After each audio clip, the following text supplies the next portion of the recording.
Hi, this is Leili with In Vivo Leadership Strategies, and this is Integrity Over Scale podcast.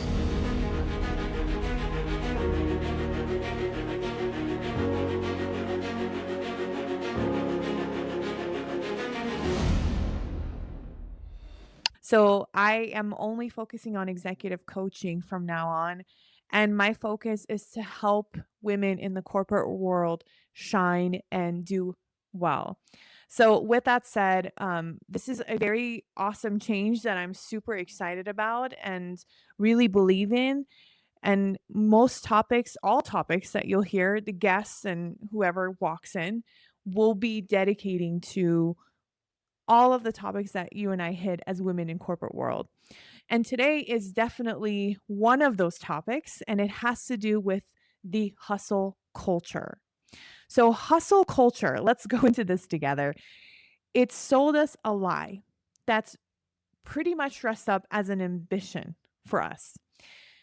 Hustle culture told us that depletion is proof of dedication, that burnout is a resume credential, and the leader who sacrifices the most must care the most. That's what it taught us.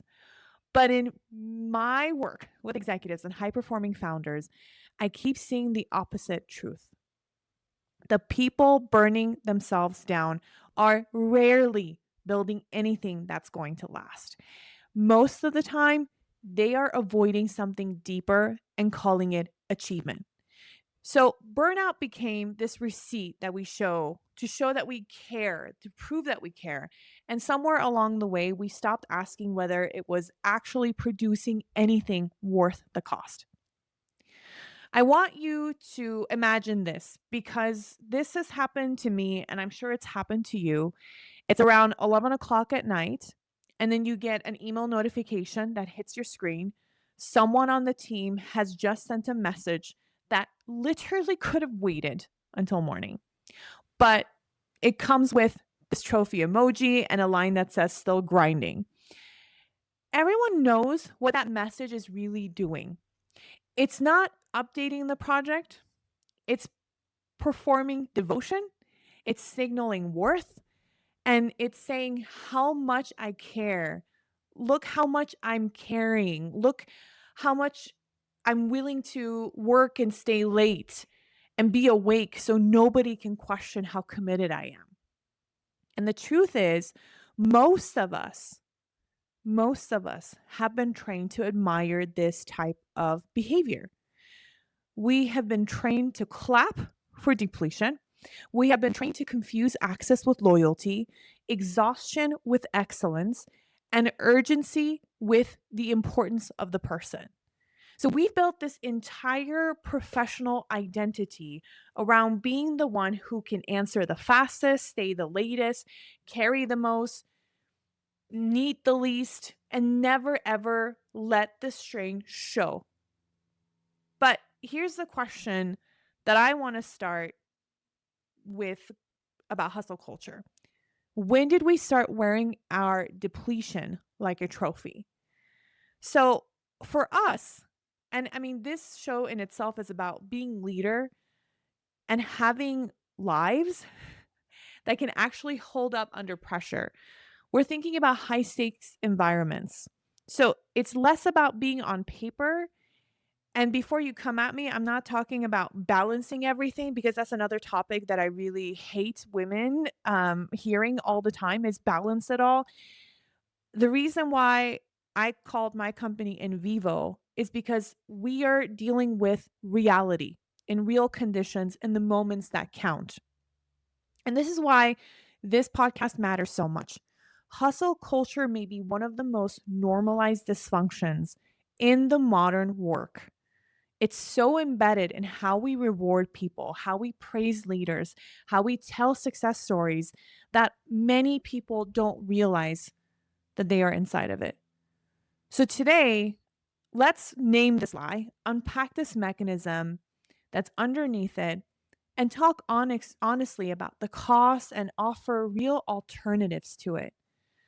So it's not about having an ambition message here. We want a sharper, stronger, more sustainable way to lead because, again, consistency matters in leadership. How you show up constantly matters in how your team sees you. So, how did we get there?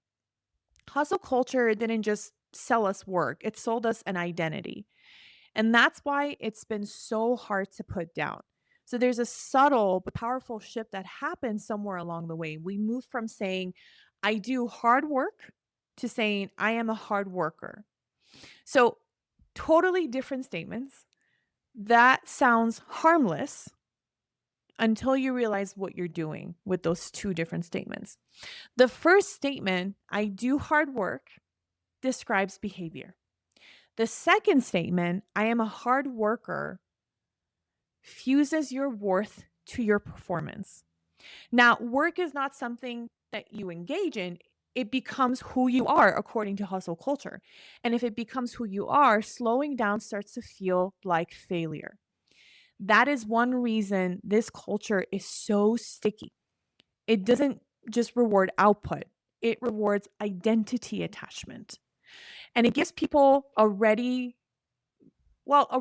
self-concept that you're disciplined, you're hungry, you're relentless, and you're elite. Do you see how attractive that sounds? And in a world where a lot of people quietly feel uncertain about who they are, that identity, it can feel incredibly seductive. Then there's the aesthetics of it. And I felt so it becomes who you are. And if it becomes who you are, slowing down starts to feel like failure. That is one reason this culture is so sticky. It doesn't just reward the output, it rewards identity attachment. And it gives people this ready made self concept that you're disciplined, you're hungry, you're relentless, you're elite. And in a world where a lot of people quietly feel very uncertain about who they are, that identity, it can feel incredibly seductive. Then there's this aesthetics piece where I fell for it too, like 2 years ago. I was part of this 4 a.m. club. I would wake up 4 in the morning and go exercise. I had a few of my friends who had this founder mythology. You could see airport selfies for, people who traveled for work, this laptop photos, color-coded calendars, the rise and grind slogan. My least favorite one, which at the time sounded super awesome, it was the I'll sleep when I'm dead. The celebration of being booked solid, overcommitted, indispensable, and one emergency away from collapse. What made hustle culture powerful was not just the behavior, but it was this theater. It looked crisp. It looked like you know what you were doing. It looked very certain. It gave overwork a visual language. It gave exhaustion a brand identity. It made suffering look aspirational. And that is just the beginning for someone who enters a hustle culture. Suffering got rebranded as proof of ambition, and depletion became a status symbol. The more frayed you were, the more serious you started to look.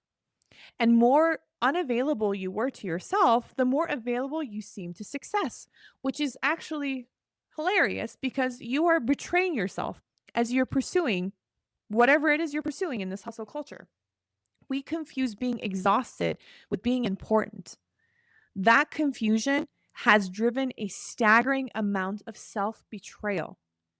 And I want to say something directly about high achieving women because many women absorb this message through a double bind. What do I mean by that?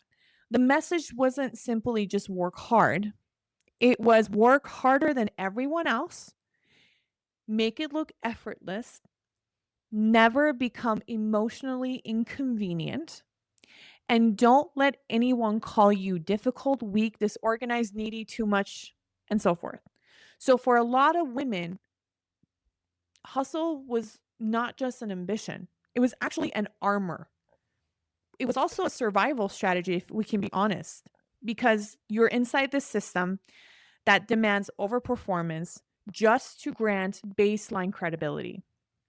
And this information matters so much because for us, it helps explain why letting go of hustle can feel less like a lifestyle tweak and more like a threat. Because if I stop proving, am I going to be safe in my job? If I stop over delivering, am I going to get respected or am I going to get replaced? If I stop carrying the weight of this team, am I going to still matter? And these are not shallow questions. This is the nervous system in response to letting something like this go.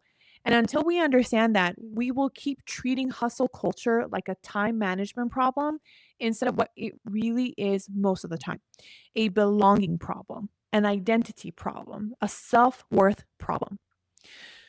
So here is the term: hustle culture is not a productivity strategy.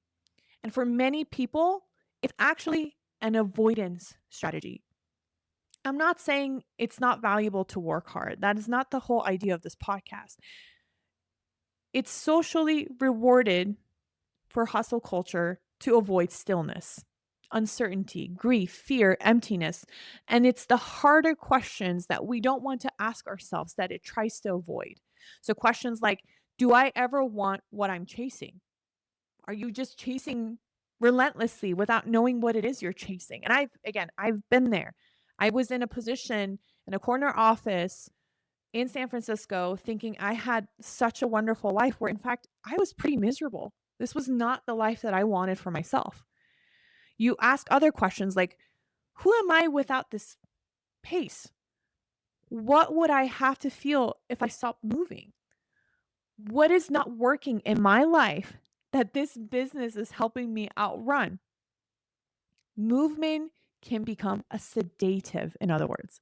So if you stay in motion, you don't have to sit in this discomfort that you're not really doing what you want to do or you love to do. If you stay productive, you know what? You don't have to confront the possibility that some of what you built is completely misaligned with your values. And if you stay needed, you don't have to notice how disconnected you feel. And because our culture rewards visible effort, I'm going to say this again: visible effort, this kind of avoidance gets applauded instead of interrupted. And that's so dangerous. That is the part that I want you to think about. We don't stop this because it's visible in terms of the efforts and the results that we see. The very pattern that's eroding you and your clarity gets mistaken for discipline. So let's talk about the neuroscience for a minute. I'm not going to pretend that I'm a neuroscientist, but just give some idea about how this relates to each other. Chronic stress narrows cognitive bandwidth. It pulls the brain towards threat monitoring, urgency, reactivity, and short term problem solving. That means the exact capacities leaders most need: the perspective, the creativity, discernment, strategic thinking, emotional regulation. That's the big one for me. Complexity tolerance all start to degrade under sustained overload. So the cruel irony is this: people hustling hardest are usually producing the lowest leverage work. And it's not because they're lazy or because they're not smart, it's because they have lost access to the internal conditions required for strategic thought. So when our nervous system is overloaded, everything starts to feel equally urgent. You answer noise as if it were a signal. You confuse activity with traction. So you stall for immediacy instead of what's maybe the most significant, or you prioritize things kind of chaotically. And then you call that leadership. Isn't that interesting? It's not leadership. It's actually reactivity with good branding. I love that actually. Let me say that again. It's reactivity with good branding. There's also an integrity cost here because when you're depleted, you make faster decisions, not better ones. You're more likely to default to people pleasing, performative yeses, brittle communication, avoidant delegation, and shortcuts that violate your own standards. And it has nothing to do with the fact that you're bad, because depletion is just shrinking capacity. And once that capacity shrinks, your values get harder to enact in real time. And in vivo, we care about reality. We care about that real time.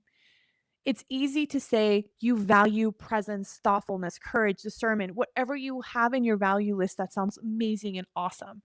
The real test is who you become when you are tired, stretched thin, and under pressure. That's when you shine the brightest. And that's why integrity is not a slogan. It's actually in the regulation of your behaviors. It's actually in your emotional intelligence. So, hustle is what we do when we have lost the plot and need movement to substitute for meaning in our life, for meaning in our work. So, what do we actually pay for this? Because the cost is not abstract, it's actually landing in the body, in our relationships, in our decision making, in our sense of self. So, let's start with the physical cost. Let's talk about sleep debt. We actually had a guest who did sleep apnea last week and nervous system dysregulation. So, all of these factors are now playing in your leadership decisions. We have compromised immunity. We have hormonal disruption. We have brain fog that gets mistaken for motivational problem. Like, oh, I'm just not motivated enough. I'm not motivated enough. And your body is sending increasingly clear signals that something is unsustainable. And the mind trained to call that one weakness. You're getting all those alarms from your body. Like, I can't do this anymore. I can't do this anymore. And a lot of high performers are deeply disconnected from their biological limits because they think, I can keep going, I can keep going, I can keep going. They call it discipline when they override hunger, fatigue, grief, pain, and the need for recovery. Overriding isn't a mastery, folks. It's dissociation with better PR. So then there is this relational cost. The partner who gets the leftovers, the children in our family, or you, if you have kids, your kids who learn not to interrupt you because they can already sense the edge in your voice. Your friends, you never call them back. Dinners, where your body is technically present, but your mind is still in your inbox. And in fact, you try to numb it out. Some of us do this. We eat dinner and we watch Netflix just so we can feel a little bit numb and we're doing something versus being present in the moment.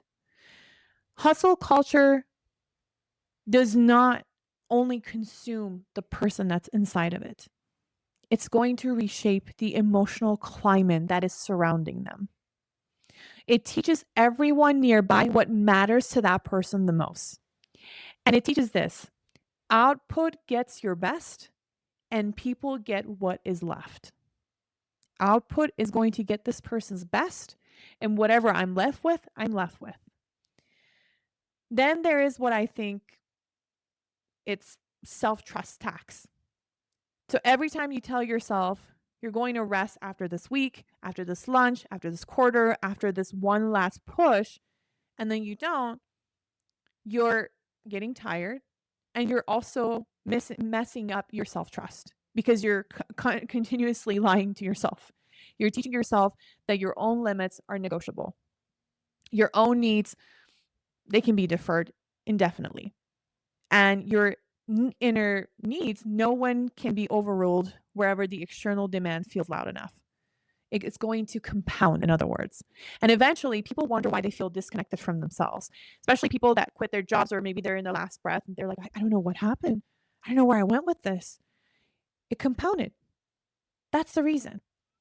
And then there is the leadership shadow. Okay. Okay.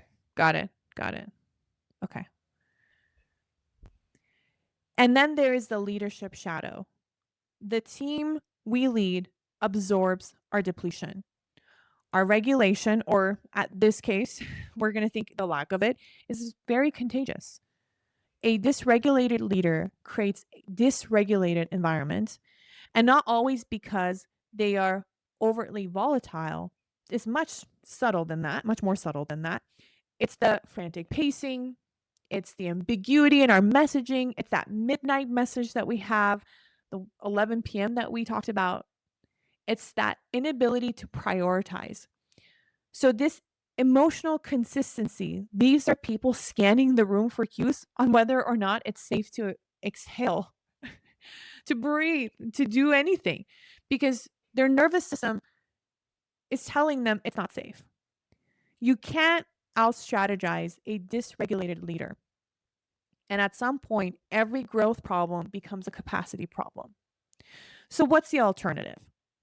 Well, first, it means we stop treating speed as the highest good.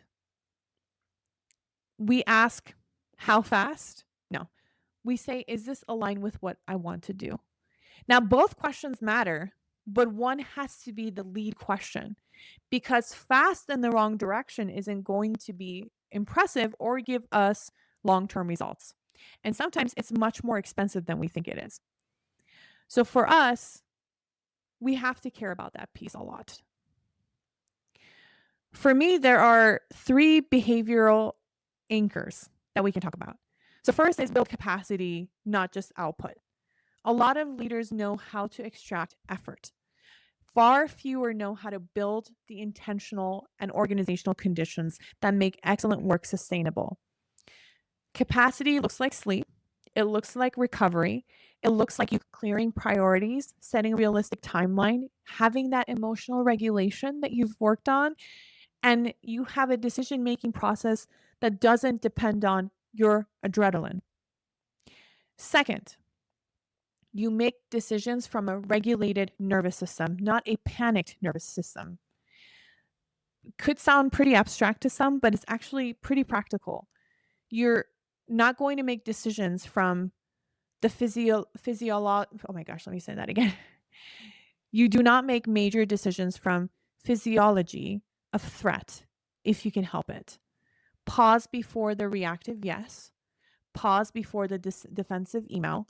Pause before the overcorrection. And the pause to remember this isn't weakness because it often is about the moment integrity is available. It's about the moment where you are actually correctly processing the information. Third, please say no to anything that doesn't build to what you actually want as a leader. And it sounds obvious, but it feels really difficult when we practice it. Many leaders aren't exhausted from pursuing the right thing. They're actually going to be exhausted from saying yes to too many things and too many adjacent things. There's so many opportunities that come. There's so many obligations that look very impressive. Too many decisions made from fear of disappointing other people. And I've seen this shift play out in clients in very powerful ways. There's one person that comes to mind immediately, very brilliant, driven, respected, and absolutely trapped in overfunctioning. And she believed that if she was not personally involved in everything, the business was going to slip. So she became the bottleneck and called it excellence. What her team called it was micromanaging. So when we start working together, the first move was not adding more tactics, it was subtraction, fewer meetings, cleaner decision rights, longer strategic thinking windows, delegating well, recovery built into the work. And for a while, that felt so terrifying for her because she thought slowing down would cost momentum. What actually happened, to her surprise, was the opposite. Her thinking got sharper. Her team got much more clear in what was going on. They actually got stronger because she was delegating more. And so they had opportunities they never had under her leadership. The business became less dependent on her chaos and more responsive to real priorities. And growth improved because leverage improved. That is the part I think people miss the most because the fastest way to build something that lasts is to slow down enough to build it on purpose. So here's my invitation for you this week. It's more a subtraction rather than production. Stop doing one thing that keeps you looking committed, but it's actually keeping you fragmented. And it could be answering messages after 6 p.m. It could be saying yes before you actually understand what your capacity is like. It could be performing something urgently in places where clarity is actually going to serve you better than just stepping in and taking care of things. So just pick one thing to stop. And within a week, notice what comes up for you, emotionally speaking, because it's going to feel uncomfortable, truly, until you practice this for a while. Because what rises in the space that you create will tell you a lot about what the business has been protecting you from. So let's come back to what we covered in the beginning. Hustle culture sold us a lie. But the truth is, depletion is not a leadership strategy. It's actually a leak. And eventually, every leak shows up somewhere. It's in your body, it's in your judgment, in your relationships, in your team, in the quality of what you've built. So, what are you avoiding by staying this busy? And if this resonates with for you, take the next step. Think about how you can support that real alignment for yourself. Now, on our website, invivoleadershipstrategies.com, we have many ways that you can help. You have coaching opportunities. You can download executive 3-point checklist. You can subscribe and continuously listen to this podcast and next episodes. Until then, I want you to hold what's right for you. Think about one thing that you can stop in the meantime. Live your life in vivo and live it on your own terms. So happy that you listened in, and I'll see you next time.